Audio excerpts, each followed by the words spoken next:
Ok. Sejam todos bem-vindos a mais uma aula do professor Wellington Senna, professor de inglês da Escola José Maria Falcão. Estamos iniciando aqui um conteúdo novo, que é o Past Continuous Tense. Espero que vocês todos gostem e consigam tirar todas as dúvidas de vocês sobre o assunto, ok? Vamos dar início ao nosso conteúdo. Vamos lá.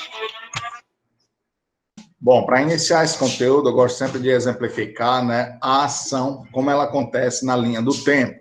Então, eu tenho aqui a linha do tempo, onde eu tenho aqui, deixa eu só pegar aqui o marcador de texto para poder fazer algumas anotações, só um minuto.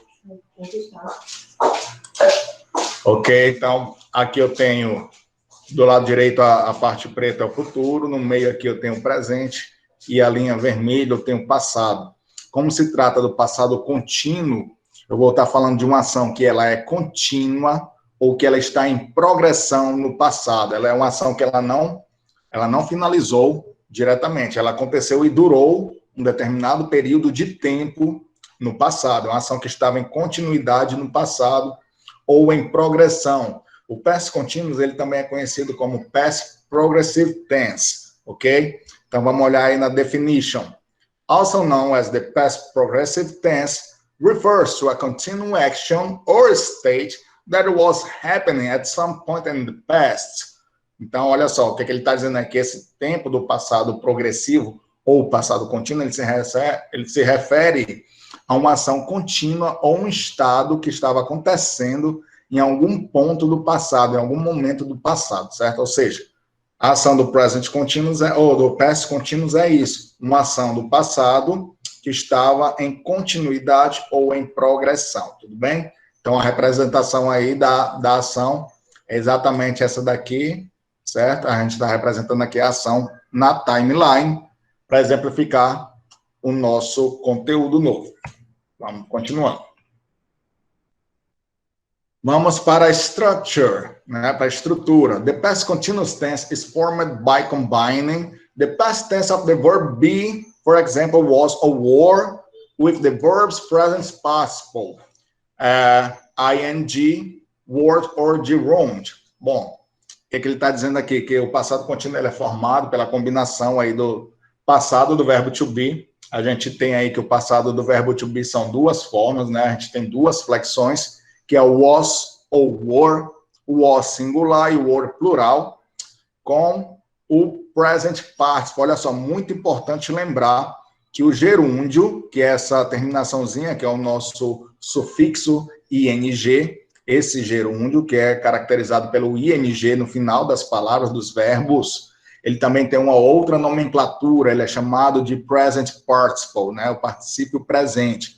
Lembrem bem disso, né? Particípio presente é igual a gerúndio, ou seja, eu estou falando de verbos que vão acrescentar o sufixo ing, né? O ing. Professor, por que tem esse menos? Esse menos é um sinal que se refere a essa nomenclatura de sufixo, né? Aquilo que vai ser adicionado ao verbo, ok? Então, por isso não pensei que está diminuindo, não, que é para tirar o ing, não. Esse tracinho aí antes do ing significa sufixo, certo? É o sufixo ing.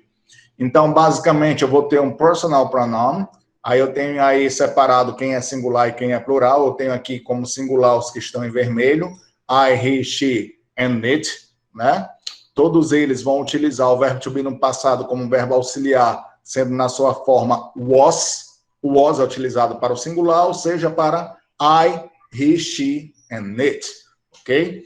E para os demais, que é o plural, que é o we, you and they, eu vou utilizar a forma were, que é utilizado para o plural.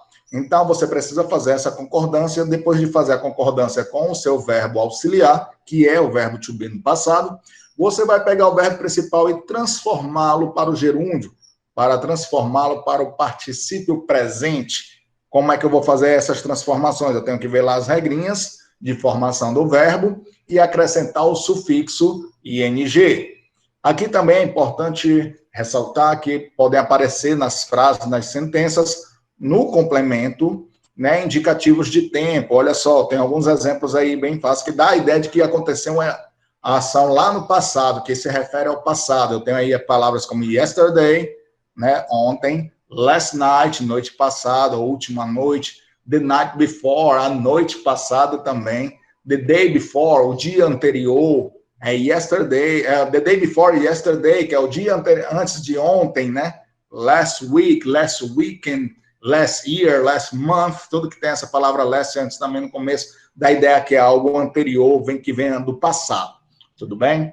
Então, continuando aqui, a gente então tem como estrutura básica um pronome pessoal. Vou ter o meu verbo to be no passado, que é was ou were, dependendo se é singular ou plural.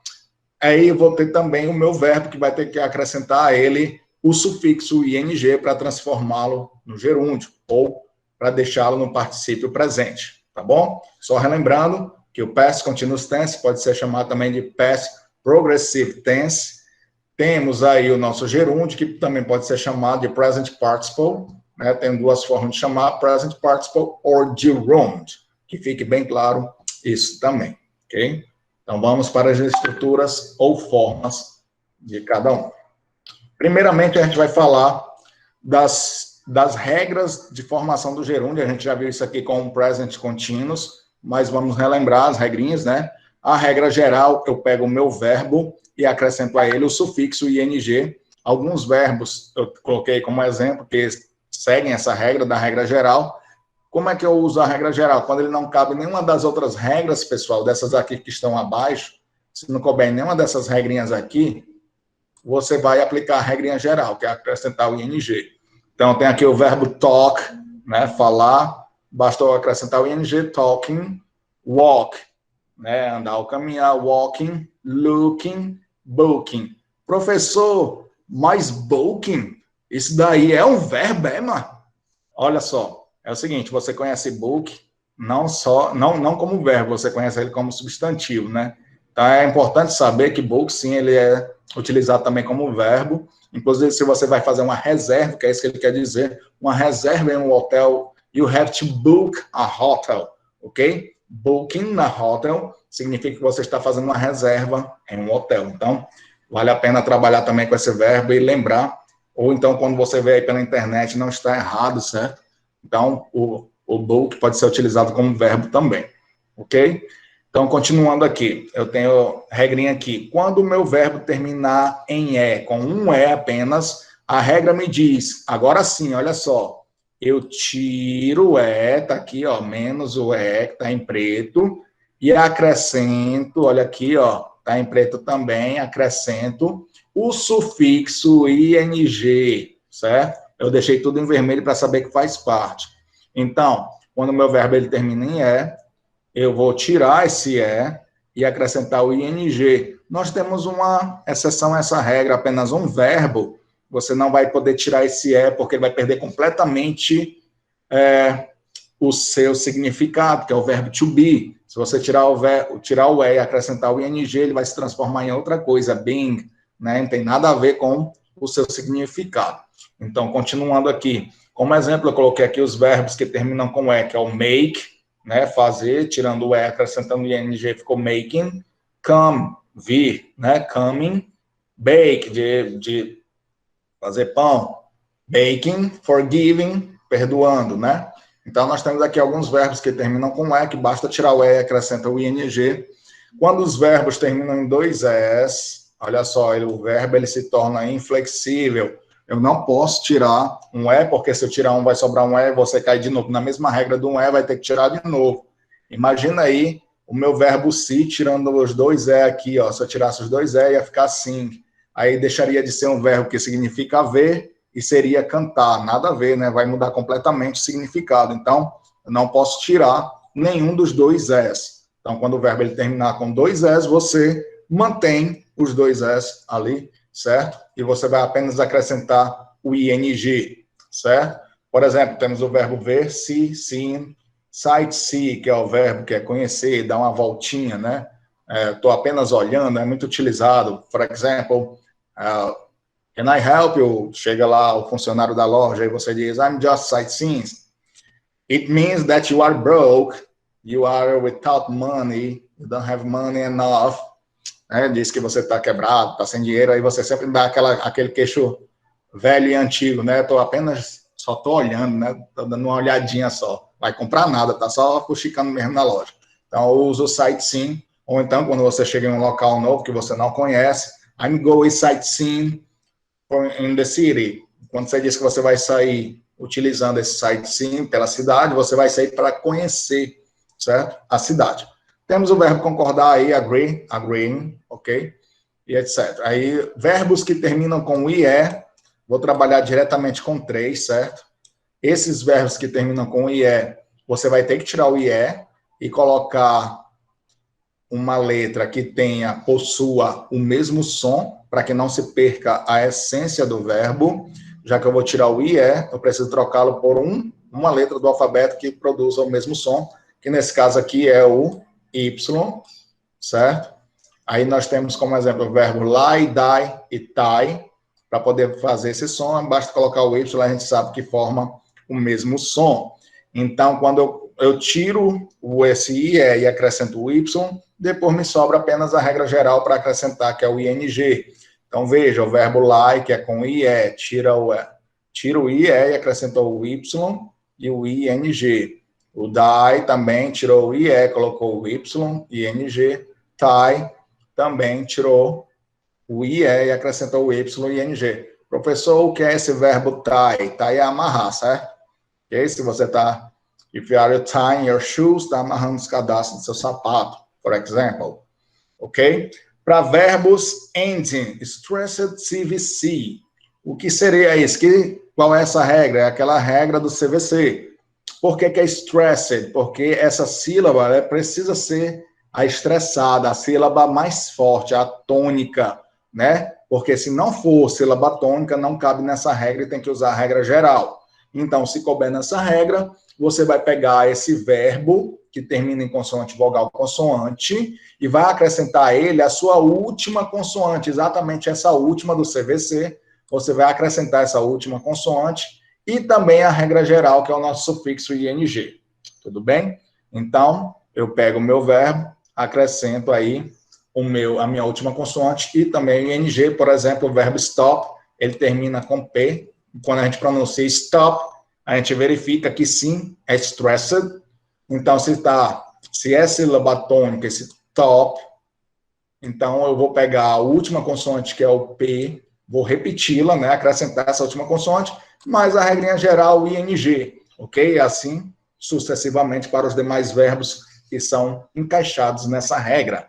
Né? Nós temos aí o verbo cut, cortar, cutting, o verbo get, pegar, tomar, aí temos getting, né, coisar, o get é o camaleão do inglês, né? Temos o verbo sit, sentar, sitting, temos o verbo forget, esquecer, forgetting, e temos aí o acréscimo, né, das últimas consoantes. Muito cuidado com esses verbos aí, porque você precisa sim saber se esse CVC ele realmente está estressado ou não. A gente tem um exemplo de verbos aí que a gente não vai conseguir entender que ele seja um verbo CVC, porque ele vai cair, como esse verbo aqui embaixo, que vai ter duas escritas diferentes, mas olha só, em tese, travel, ele seria um CVC, que ele termina em consoante, vogal, consoante, mas na hora que a gente pronuncia travel, ele cai a entonação no vowel, né? Então, se ele cai, ele não tem entonação suficiente para ser considerado a sílaba tônica, então ele não pode entrar na regra do CVC. Mas, professor, estou vendo aí que ele tem duas escritas, com um L e com dois L's, aí não já tem nada a ver com a regra, e sim com a questão das gramáticas britânicas e americanas que possuem essa diferenciação. Então, ele é aceito tanto com um L quanto com dois L's, certo? O verbo travel, ele não está sendo escrito assim por ser um CVC. Então, vocês precisam decorar as duas formas com que ele é escrito, ok? Vamos continuar. Visto aí as regrinhas, vamos agora para as formas. A forma afirmativa, nós temos aqui a regrinha, ok? Que é personal pronoun subject, que é o sujeito. Toda regra afirmativa começa com o sujeito, em seguida de um verbo e um complemento. Se houver verbo auxiliar, antes do verbo principal virá o verbo auxiliar e complemento, sempre nessa mesma sequência. Então, eu tenho aqui o pronome pessoal, o sujeito, seguido do meu verbo auxiliar da regra, que vai ser o verbo to be no passado, que é o was ou were. Aí vai ser diferenciado o was para singular e o were para plural. E temos o verbo principal, the main verb, in the gerund, ou in the present participle. Ele vai estar no gerúndio, ou posso chamar de present participle, que é o particípio presente, que é a mesma coisa, ok? É igual um caminhão cheio de japonês, é tudo igual. Então, continuando, a gente tem um complemento para poder finalizar, que aí a gente já viu que a gente tem alguns epítetos que podem demonstrar qual é o significado deles aí também, inclusive dentro da sentença, que dá a indicação do tempo verbal que a gente vai precisar utilizar nessa sentença, certo? Então, vamos lá. Eu tenho aí, por exemplo, personal pronoun, I, he, she and it, né, que é o singular. O verbo to be utilizado vai ser o was. Aí eu tenho alguns verbos no gerúndio, como walking, taking, crying, stopping, dying, né? Se eu dissesse assim, he was crying, ele estava chorando. He was crying yesterday, ele estava chorando ontem. Ontem, ele estava chorando. Em algum momento do passado, ele praticou a ação de chorar e permaneceu por algum determinado período de tempo ali chorando. Olha só, agora a gente vem à forma negativa. O que mudou? Né? O que mudou da forma afirmativa para negativa? Apenas o acréscimo da partícula not.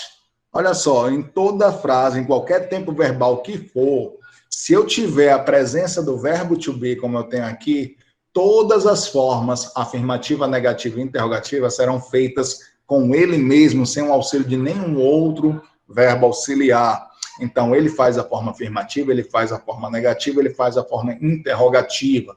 Então, esse verbo auxiliar aqui vai depender dele, como é que será feita a estrutura de todas as formas. Olha só, então, na forma negativa, basta eu colocar o not negando o verbo to be, certo? Então, o not tem que vir logo em seguida, depois do meu verbo to be, certo? Aí nós vamos ter lá embaixo na observação que eu posso também contrair essas formas, was mais not, were mais not. Was mais not sendo wasn't, está aqui embaixo aqui, wasn't, e were mais not pode ser weren't, certo? A forma contraída do meu verbo to be mais um not, a negação. Lembrando que em todas, exclusivamente todas as formas do past continuous, o verbo principal, ele vai permanecer no gerúndio, certo? Com o ing. Então, seja a forma afirmativa, seja a forma negativa ou interrogativa, o verbo principal, ele permanece, certo? No gerúndio ou no present participle, particípio presente, ok? Então, obrigatoriamente, esse verbo ele tem que estar no gerúndio para indicar que a ação ela é progressiva.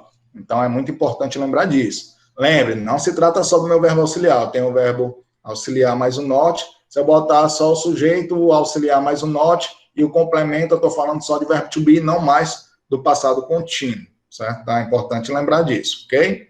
Então, temos aqui os mesmos exemplos aí. Se eu falasse, we were not stopping, nós não estávamos parando o quê? Não sei, enfim. Aí eu teria que complementar, né? Stopping the car, ou stopping to study, sei lá, qualquer coisa assim desse tipo, mas você precisa complementar para poder dar aí um sentido para a sua frase, tá bom? Vamos continuar agora para a forma interrogativa. Agora estamos na forma interrogativa. A gente percebe que há uma inversão aqui de posição agora, ó. Uma inversão de posição entre sujeito e o meu verbo auxiliar. A única coisa que acontece é... Agora que eu vim ver no chat aí que tem gente que vai usar óculos no dia das provas, né? Perdi essa. Cheguei atrasado. Sou sorry. Então, percebam que a única troca que há, aliás, a troca que acontece é entre o pronome pessoal ou sujeito com o meu verbo auxiliar, que é o verbo to be. Vejam que o verbo to be é quem está comandando as ações. Toda sentença que vai ser uma pergunta em inglês, ela é necessária que se comece com inversão. A gente precisa começar sempre com um verbo, certo? Então, aqui, como eu tenho verbo auxiliar, é com ele que eu começo a minha frase, com o próprio verbo auxiliar. Então, eu começo com was ou were, depende de quem? Do meu sujeito que virá a seguir. Aí, dependendo de quem é o sujeito, se esse sujeito aqui for singular, eu vou usar were, was. Vejam só, se eu tiver I, he, she ou it, então eu vou começar com was. Se eu tiver o you ou they, vou começar a frase com were. Depois que eu fizer essa troca e já colocar tudo direitinho, vejam que o meu verbo principal, ele permanece no gerúndio, certo? E permanece no mesmo local que ele estava antes. Só quem muda de posição aí é o sujeito com o meu verbo auxiliar. Então, esse verbo ele permanece no gerúndio. Depois vem um complemento, e não pode esquecer do pontinho de interrogação, né? Se você esquecer o pontinho de interrogação, no mínimo vai estar 4 vezes errado aí a sua questão, ok? Então, vejamos aí nos exemplos, os mesmos exemplos, a gente colocou aí, por exemplo, was she taking the bus last night? Ela estava pegando um ônibus ontem. O pessoal está com a cianofobia ali, né? Então, vejam só que basta colocar o meu auxiliar antes do meu sujeito, né? Eu vou transformar essa frase em uma pergunta, não esquecendo, obviamente, do pontinho de interrogação, ok? De estrutura, ela é bem simples, né? Eu coloquei aqui um videozinho para a gente assistir,